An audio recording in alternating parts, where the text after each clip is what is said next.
कृष्णाय नमः। ओम वासुदेवाय नमः। ओम परमात्मने नमः। ओम राधा वल्लभाय नमः। ओम गोविंदाय नमो नमः। ओम कृष्णाय वासुदेवाय हरे परमात्मने प्रातः कृष्णासाय गोविंदाय नमो नमः। कृष्ण भगवान राधा रानी को मैं कोट कोट प्रणाम करती हूँ और जितने संसार के हैं सबको जय श्री कृष्णा और राधे राधे। तो चलते हैं अपने जो है ये मेरा नमाया अध्याय चल रहा है और दिन माता रानी के दिन कल एकादशी का है। कल जो पाप मोचनी एकादशी है और ये उसके बाद में जो है ये जो है नौ दुर्गा आ जाएंगे तो नौ दुर्गा के कार्य में लग जाऊंगी। तो कहते हैं कि ये सब भगवान के कार्य जो हम करते रहते हैं तो हम अपने कार्य में उलझे रहते हैं। हमें बाहर से कोई लेना देना नहीं होता है क्योंकि हमारे पास में भगवान का घर का कार्य इतना हो जाता है कि हम उसी में उलझे रहते हैं। तो फिर हमें अंत ध्यान नहीं जाता है, ऐसा होना चाहिए। चलो ठीक है। सुवासो फलैरव मोचसे कर्म बंधन संन्यास योग युक्तम विमुक्तो माम पश्यसे। तो पश्यसे तो भगवान शिव कितना कर संन्यास योग युक्त आत्मा। तो ये इस प्रकार अर्जुन पूछ रहे हैं कि इस प्रकार जिसमें समस्त कर्म मुझ भगवान के अर्पण होते हैं ऐसी संन्यास योग से युक्त चित्त वाला तो सुवासो फल रूप कर्म बंधन से मुक्त हो जाएगा और उनसे मुक्त होकर तो मुझको ही प्राप्त होगा। देखो संन्यास योग युक्त आत्मा इसका मतलब ये है कि देखो जो संन्यास का मतलब यहाँ पे वो नहीं है कि जो है इसमें ज्ञान और सांख्य योग का इसके सांख्य योग और ये ज्ञान योग के बारे में ये नहीं कहा गया है। ये संन्यास का मतलब है जो सन्यासी होते हैं जो अपना ये पूजा पाठ करते हैं और भगवान कृष्ण के लिए जो कुछ भी कार्य वो करते हैं सब कृष्ण को अर्पण कर देते हैं। तो संन्यास योग युक्तात्मा जो आत्मा जो ये संन्यास जो होते हैं इनके आत्मा द्वारा जो अपने संयोग द्वारा अपनी आत्मा से जो कुछ भी कार्य करते हैं तो अपने कहते हैं आत्मा युक्त से जो कार्य करते हैं और मुझको अर्पण कर देते हैं। तो ऐसे युक्त चित्त वाला ये तू शुभाशुभ फल स्वरूप कर्म बंधन से मुक्त हो जाएगा। तो ऐसे ही तू कर्म कर चूँकि समस्त कर्म कहते हैं इस प्रकार इसमें समस्त कर्म मुझ भगवान के अर्पण होते हैं। जो शुभाशुभ ये शुभाशुभ फल ही रम मोक्ष से कर्म बंधन। ये शुभाशुभ का मतलब जो होता है कि अच्छे कर्म बुरे कर्म जो कुछ भी कर्म होते हैं उन कर्मों को करने के बाद में अगर भगवान को समर्पण कर देते हैं तो उसमें कोई दोष नहीं रहता है। और मनुष्य के जीवन में शुभ कर्म भी होते हैं अशुभ कर्म भी होते हैं। शुभ का मतलब होता है कि जब अच्छे कर्म होते हैं तो इंसान उन अच्छे कर्मों का फल भोगता है और जो बुरे कर्म होते हैं और अशुभ होते हैं तो अशुभ का भी इंसान भोगता है। लेकिन जो कहते हैं जो अच्छे कर्म करने वाला होता है ये अर्जुन वो मुझको प्राप्त कर लेता है और मेरे धाम को जाता है। इसलिए संसार में शुभ और शुभाशुभ शुभ अशुभ दोनों तरह के कार्य हैं। शुभ अशुभ का कहते हैं जो इन कार्यों को करते हैं और कहीं अपना मन विचलित नहीं करते हैं, ना ही उनके अंदर आसक्ति होती है, ना ही मोह ममता होती है और ना ही उनके अहंकार होता है, कुछ भी नहीं होता है।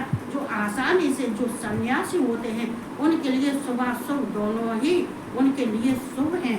क्योंकि वो जो कुछ भी करते हैं जो कुछ भी कर्म करते हैं अच्छे बुरे हो सब कृष्ण को अर्पण कर देते हैं। जो मुझे अर्जुन जो मुझे सारे कर्म करने के बाद में अर्पण कर देता है तो मैं सारे कर्म उसके स्वीकार कर लेता हूँ।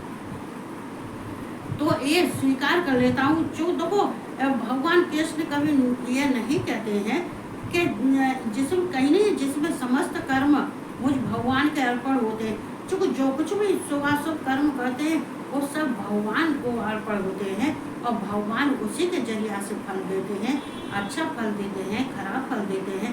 अगर देखो खराब फल किसको कहते हैं मतलब कर्म ये संन्यास योग जो अपना जो कुछ भी करते हैं सब भगवान को अर्पण कर देते हैं। लेकिन जो ये संसारी जीव हैं जो अपने कार्य करते हैं, अच्छे कार्य करते हैं, करने के निष्काम भाव से करते हैं। ये जो सकाम भाव से करते हैं, सकाम भाव में क्या होता है कि इनकी फल की इच्छा होती है कि हम जो कुछ भी करेंगे तो हमें इसका कृष्ण भगवान हमें फल देंगे, लेकिन देते हैं, कृष्ण भगवान देते हैं। जो सकाम भाव से कर रहा है, लेकिन कृष्ण भगवान कहते हैं ये मेरी पूजा तो कर रहा है, कम से कम ये मेरा ध्यान योग साधना तो कर रहा है, लेकिन इसमें क्या है, ये जो है सकाम भाव से कर रहा है, इसका स्वार्थ है, ये फल की इच्छा से कर रहा है। जो फल की इच्छा से करता है तो भगवान कृष्ण देते तो हैं, पर थोड़े समय के लिए देते हैं, जिससे कि उसका जो देते हैं वो नष्ट भी हो जाता है। लेकिन जो सन्यासी होते हैं वो निष्काम भाव से करते हैं।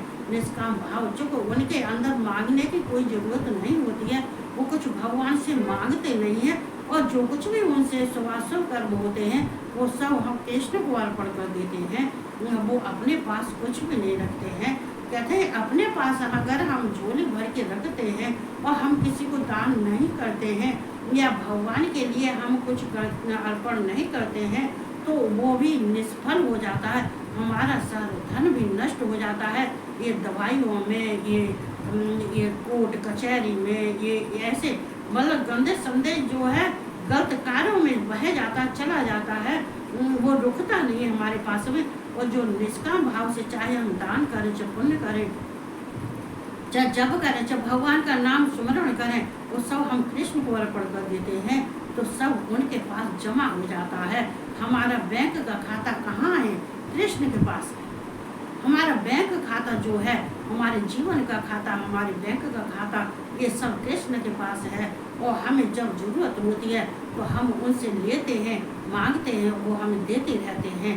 खजाना हमारा वही है, ये सोचना चाहिए। तो यहाँ पे ये कहते हैं कि सुभाषों फल स्वरूप कर्म बंधन से मुक्त हो जाएगा। अगर वो जो है जो कुछ भी कर्म करता है और मुझे अर्पण कर देता है, चाहे वो कर्म कैसा भी कर्म हो, तो वो कर्मों के बंधन में बंधता नहीं है, वो कर्मों से मुक्त हो जाता है। वो जन्म मरण के चक्कर से छूट जाता है, उसके जन्म मृत्यु के चक्कर में नहीं पड़ता है। और ये भगवान देखो कृष्ण ये कहते हैं कि देखो ये कर्मों के बंधन में, ये देखो शिवपुराण में भी ये दिया हुआ है, पूरा शिवपुराण, ये पूर्वी खंड तो इसी में है कि जो कर्म के बंधन में क्यों बंधते हैं, क्योंकि इनके अंदर जो फल की इच्छा बहुत होती है कि हमें इसका हम ये करेंगे तो हमें फल मिलेगा।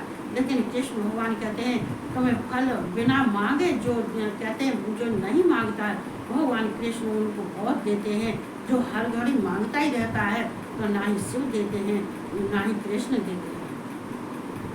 चूँकि एक बार दे दिया, 2 बार दे दिया, तीसरी बार नहीं दिया तो उसका भक्त का विश्वास उठ जाता है, फिर वो गालियाँ देने लगता है। इसलिए सारे मनोरथ पूर्ण उनकी इच्छा से नहीं करते हैं, वो भक्त की इच्छा से नहीं करते हैं, उससे हम अपनी इच्छा से करते हैं, तो वो कर्म के बंधन से मुक्त हो जाते हैं।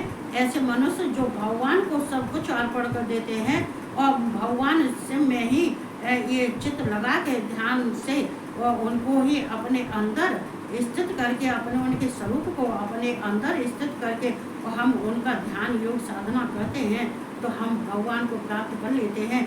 जो भी कर्म जब तक करते हैं सब हम उनको अर्पण कर देते हैं। हमारे अच्छे कर्म, बुरे कर्म हैं वो भी सब हम कृष्ण को अर्पण कर देते हैं, तो हमारे पास तो शेष कुछ बचता ही नहीं। शेष बचता है तो कौन बचता है? कृष्ण। वो उनसे मुक्त होकर मुझको ही प्राप्त होते हैं और उन सब से ये मुक्त होकर केवल मुझको ही प्राप्त होते हैं। ना ही उनके लिए कोई कर्म बंधन है, ना ही जन्म मृत्यु का कोई चक्कर है और ना ही कुछ है। ऐसे मनुष्य जो होते हैं जो निष्काम भाव से कार्य करते हैं और मुझको समर्पण कर देते हैं तो उनके मैं सारे बंधन तोड़ देता हूँ, सारे बंधनों से मुक्त कर देता हूँ। और अर्जुन ऐसे ही तू मेरे लिए जो कुछ भी कर, तू मेरे लिए ही कर, तू मेरे जो कुछ अच्छे कर्म कर चाहे बुरे कर, सारे कर्म तू मुझे अर्पण कर दे। और तू और कहते हैं तू निश्चित होकर आराम से तू घूम, आराम से रह, आराम से युद्ध कर, तू किसी चीज़ की परवाह मत कर, सारे कर्म मुझे दे दे, उसके जो कुछ भी में होगा वो मैं स्वयं अपने पास रख लूँगा। तुझे किसी का जो है कलंक नहीं लगेगा, ना ही तुझे कोई पाप लगेगा, नहीं तुझे पाप कोई छू सकता है। इस संसार जगत से तू अलग है। क्यों अलग है? कि तू अंदर कहते हैं तेरे अंदर जो है प्रेम है, तेरे अंदर कोई आसक्ति अहंकार नहीं है, ना ही तेरे अंदर किसी के लिए ये ममता है। ये तू हमेशा जो है ये सत्य से ऊपर तू भी कहते हैं तुर्यातीत है। तो यहाँ पर कृष्ण भगवान जो है अर्जुन को ये सब बात बताते हैं, तो ये हमें भी ध्यान रखना चाहिए। इतना कहते हुए सब जो है भगवान कृष्ण देखो, हालांकि कृष्ण भगवान कहते हैं कि मैं सबके लिए अच्छा करता हूँ, लेकिन दुष्टों के लिए मैं सुदर्शन चक्र भी तैयार रखता हूँ। वैसे मैं अपने भक्तों को सब कुछ देता हूँ, अपने भक्तों के लिए सब कुछ करता हूँ, लेकिन अपने और करना चाहिए, सब पर दया करनी चाहिए, कृपा करनी चाहिए, प्रेम करना चाहिए और सबको धर्म का मार्ग दिखाना चाहिए। चूँकि वो तो भगवान कृष्ण तो आए थे, ये जो कहते हैं धर्म की स्थापना करने के लिए आए थे। लेकिन अगर मैं देखता हूँ कि जहाँ पे अनर्थ हो रहा है या वो हो रहा है, तो कृष्ण भगवान कह रहे हैं कि फिर मेरे पास सुदर्शन चक्र भी साथ में रखता हूँ। ये मेरे पास में एक हाथ में दया कर रहा है, तो एक हाथ में सुदर्शन चक्र भी है, उसको भी जो है तैयार रखता हूँ। ऐसे मनुष्य को होना चाहिए। तो ये सब जो कृष्ण कहते हैं वो सारी समझ की बात कहते हैं। तो इतना कहते ही सबको जय श्री कृष्ण, राधे राधे, और सबको गुड नाइट।